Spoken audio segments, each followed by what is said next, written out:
If you die tomorrow, no one would miss you, my father said at my promotion dinner while everyone laughed. So I disappeared, and they went crazy when there was no one left to pay their bills. Sup, Reddit. Grab your snacks and get ready for the mess you're about to hear. I'm Chase, 31, male, work as an electrician, and until 6 months ago, I was what my family called their financial backbone.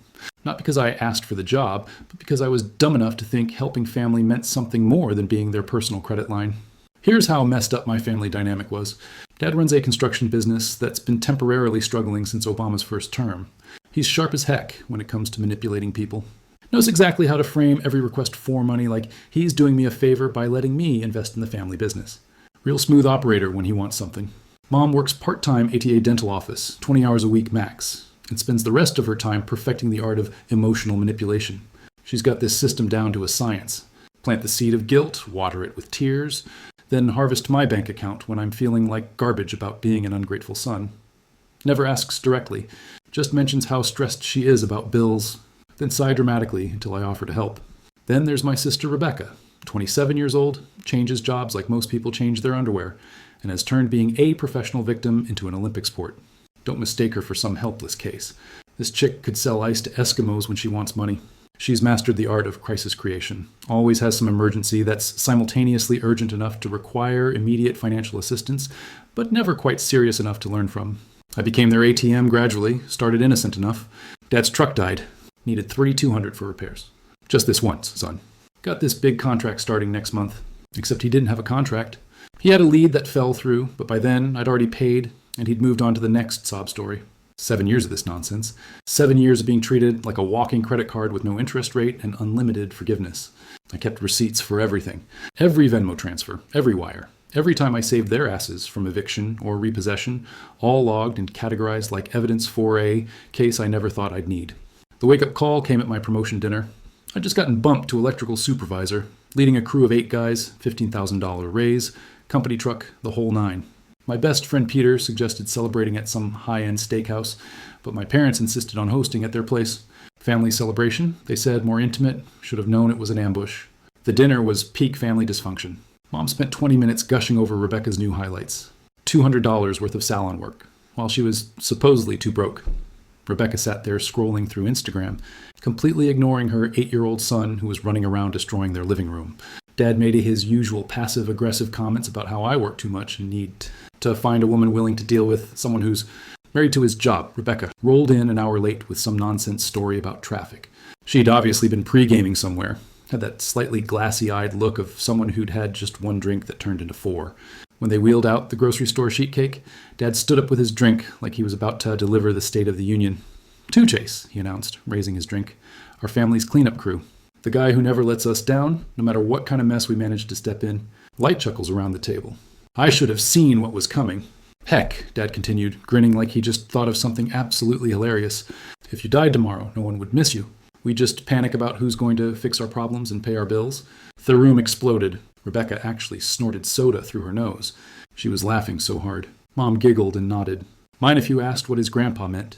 And Rebecca told him, "Uncle Chase is our personal bank." "Sweetie?" I sat there holding my fork, watching these people. I'd spent $67,000 supporting over the years laugh at the idea that my only value was financial. The promotion celebration, my achievement, my success, my moment had somehow become a roast, where the punchline was that I was nothing more than a human ATM with legs. I excused myself to use their bathroom and stood there staring at my reflection in the mirror. When I came back, found 5 minutes later, they'd already moved on to discussing Rebecca's latest job interview. My celebration completely forgotten the moment I left the room. That night, I drove home in complete silence and pulled up my banking app, calculating exactly how much money I'd given them over 7 years. Mortgage payments, car repairs, utility bills, emergency loans that were never repaid, credit card payments, insurance deductibles, even groceries. $67,000 of my money just gone into the black hole of their financial incompetence. That's when it hit me. I wasn't their son and brother. I was their personal bailout fund with a family connection. Time to see how funny they thought their little joke was when their bank went permanently out of service. The next morning, I called in sick and spent the entire day planning. I approach problems the same way on job sites. Identify the vulnerabilities, map the dependencies, then execute a clean disconnection. First call, my financial advisor. Moved every account they'd ever seen to institutions they didn't even know existed. Second call, real estate attorney in Denver about property purchases. Third call, my boss about permanent relocation opportunities. But the most important call was to Peter. Peter's been my best friend since college. When I told him about the dinner, he didn't waste time with emotional processing. Dude, he said, you've been their personal ATM 4 years and they're treating you like the janitor. Time to shut down the money train. Then he did something that reminded me why he's the only family that actually matters. Without me asking, he took 3 vacation days off work to help me start moving my stuff to storage. Just showed up Tuesday morning with his pickup truck and said, "Where's this couch going?" While Peter helped me box up my life, I started testing their reactions. Missed Mom's birthday dinner because of a major electrical emergency. Let Rebecca's increasingly frantic voicemails about rent money pile up unheard. Skipped Sunday family dinner because I was swamped with crew management responsibilities. The reactions were immediate and completely predictable. Mom sent passive-aggressive texts about family obligations and how disappointed she was. Dad called asking if I was going through some kind of phase. Rebecca actually showed up at my house at 9 p.m., demanding to know why I was acting all weird and distant. I'm not acting weird, I told her. Through the screen door I deliberately didn't unlock. I'm just busy with work stuff. Since when? You never have anything better to do anyway? That comment stung because it was absolutely true. I'd been so busy being their emergency financial response team that I'd never built an actual life. Week 3 of my little experiment, I forgot to pay their electric bill. Tuesday morning, my phone started ringing at 7 a.m. Dad furious. "Chase, what the heck is going on?" "The power company shut us off, and your mother can't find our checkbook anywhere." "Oh man, sorry. The new position has been absolutely insane. Can you guys handle it this month?" Long pause. "We can't. Business has been really slow lately. We don't have $400. What about Rebecca?" "She got that new job, right?" "Rebecca doesn't have that kind of money. You know how tight things are for her." I hung up and immediately transferred $400 to restore their electricity. Not because I felt guilty, but because I needed them to believe this was temporary. But I was already 20 moves ahead. The house in Denver was perfect. 1,200 meters from anyone who thought they had unlimited access to my bank account. Peter helped me move the important stuff while my family was at my nephew's soccer game. We cleared out everything valuable in one afternoon. "Are you absolutely sure about going nuclear?" Peter asked as we loaded Thales box. They made it crystal clear that my only value is financial. So let's run an experiment. See how much they actually give a darn about me when the money stops flowing. Peter grinned. "This is going to be absolutely beautiful to watch." Monday morning, I submitted my transfer request to Denver. 3 weeks notice, all my projects transitioned professionally, but I didn't mention Tommy family that I was relocating to another state. I wanted to see exactly how long it would take them to notice their personal ATM had physically left the building. The first month was like having front row seats to the slowest train wreck in history, all played out through social media. I didn't block them completely. That would have been too obvious. Instead, I just stopped existing in their world. No responses, no explanations, no forwarding address. Rebecca's Instagram became a real-time documentary of financial collapse disguised as lifestyle content. Started with the usual club photos and living my best life nonsense. Then gradually shifted to increasingly desperate posts about why is adulting so hard and anyone know good places for quick loans and cash at me for good karma. The girl was practically live streaming her downward spiral. Mom's Facebook slowly evolved into weird guilt trips about family members who forget to call their mothers and sharing those boomer memes about ungrateful children. Real subtle manipulation tactics. But Dad's voicemails were pure comedy gold. His have had every single one. Message 1, Chase, call me back. Need to discuss the mortgage payment situation. Messages Evan's son. I don't know what kind of game you think you're playing, but we need to talk. Message 15, Chase, your mother's worried sick. Are you having some kind of breakdown? Message 28, I called your company today. They said you put in for a transfer to Denver. What the heck is going on? The desperation escalated fast after that. Mom called my old gym, asking if I'd been acting strange. Dad contacted what he thought was my landlord, except I'd owned my house for 3 years, which shows exactly how much attention they'd paid to my actual life. Rebecca somehow got my HR department's direct line and tried convincing them I was having a severe mental health crisis. None of their amateur detective work accomplished anything because I'd covered my tracks. Like the professional tradesman I actually am. Mail forwarded to a P.O. box in Denver. Phone number ported to a completely different carrier. Car registration transferred to Colorado. Bank accounts moved to credit unions they'd never heard of. Meanwhile, back in their rapidly collapsing reality, bills kept arriving with no Chase to automatically handle them. Week 6, Peter called me laughing. "Dude, your dad just showed up at my construction site. Full hard hat and safety vest, the whole deal." "You're kidding me." "Dead serious. Marched right up to my foreman asking if he knew where you were. Said it was a family emergency." "What did you tell him? That you were fine and maybe he should try treating you like a son instead of a bank account if he wanted you to stick around?" He turned bright red and started yelling about disrespectful punks who don't understand family obligations. Ebit, he thinks you're lying about knowing where I am. Oh, he definitely thinks I'm lying. But here's the beautiful part. Before he stormed off, he asked if I could help the family out with a loan for their mortgage payment. $2,000. Just asked me straight up like I owed him money. I choked on my coffee. He asked you for money? With a straight face, she told him I'm not open for charity. That night, I got my first direct contact in 2 months. Text from Mom at 11:47 p.m. Chase, I don't know where you are or what we did to upset you, but please, come home. Your father's stress is affecting his heart. Rebecca lost her apartment and had to move back in with us with Tyler. We can't manage all this without your help. Please, just call and let us know you're safe. I stared at that message for over an hour. Part of me wanted to cave and fix everything like I always had. But then I remembered the laughter at my promotion dinner. The casual way Dad had dismissed my entire existence as a punchline. 7 years of being treated like hired help instead of family. I didn't respond. 3 days later, Peter sent me an update. I kid you not, they hired a private investigator. Game time. The private investigator thing should have worried me, but honestly, it was hilarious. These people who'd spent years not giving a single care about my personal life suddenly thought I was important enough for professional manhunting services. Peter kept me updated on the circus back home. Apparently, they'd hired some discount Magnum PI wannabe who charged them phone up front and then spent 2 weeks asking the same neighbors the same questions. Real dangerous. The best part, Rebecca tried filing an actual missing persons report. Walked into the police station with printed Facebook posts and text screenshots, demanding they issue an APB for her mentally unstable brother who'd abandoned his family responsibilities. According to Peter's source, his cousin works dispatch. The officer basically laughed her out of the building when she admitted I was 31, owned property, held a stable job, and that our last contact was me acting weird by not immediately returning phone calls. 3 months into my vanishing act, something happened that I genuinely didn't see coming. I was grabbing my usual morning coffee when someone called my name from across the shop. Chase Hoffman. I turned around, and there was my cousin Lisa, looking uncomfortable as heck. I hadn't seen her in probably 5 years, but she'd always been decent people. Never treated me like a walking bank account.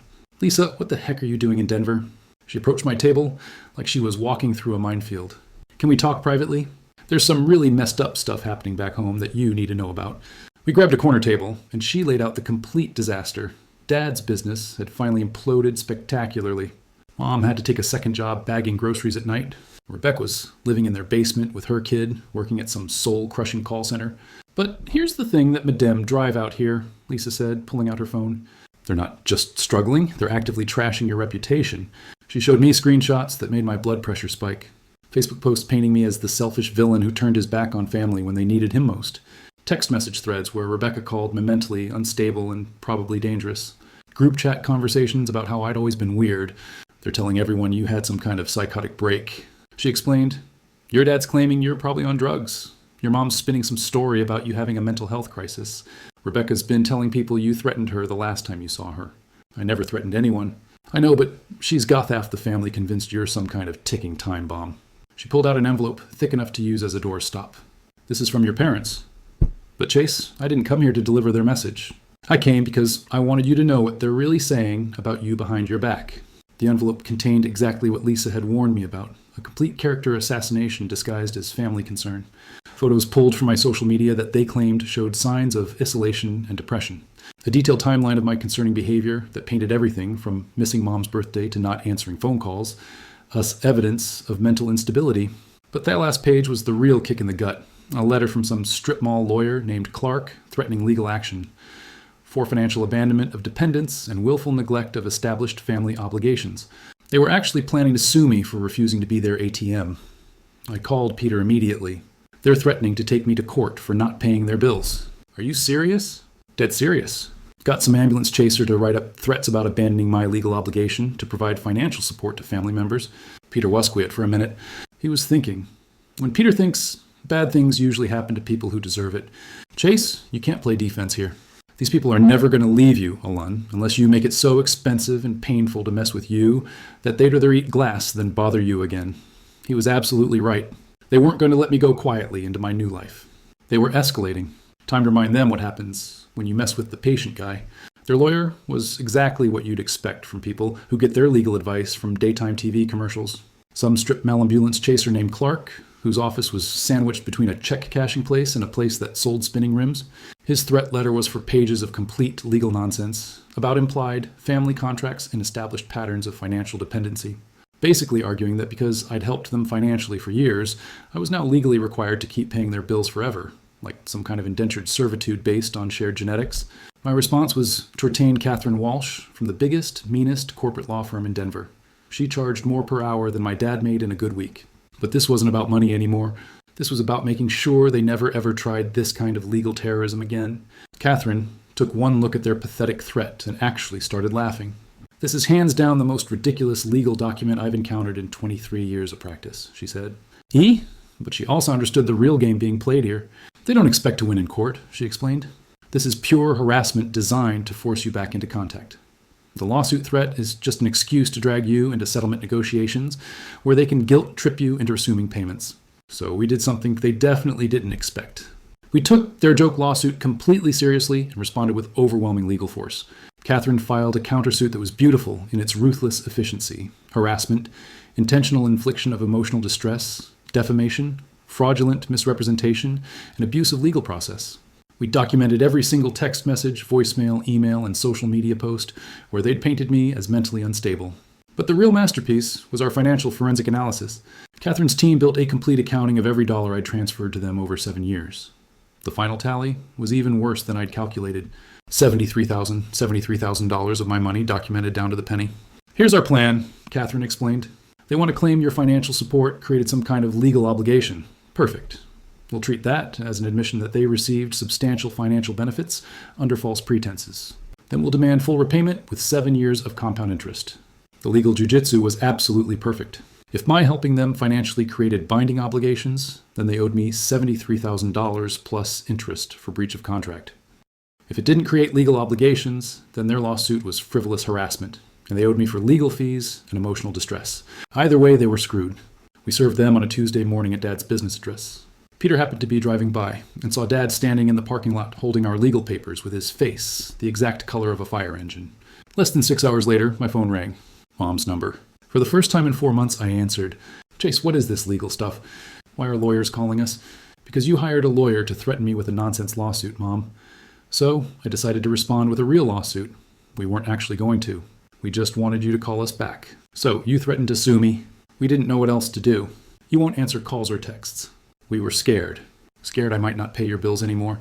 Long pause. I could hear Dad shouting something in the background about ungrateful Ann lawyers. Come home, she said finally. We'll work this out as a family.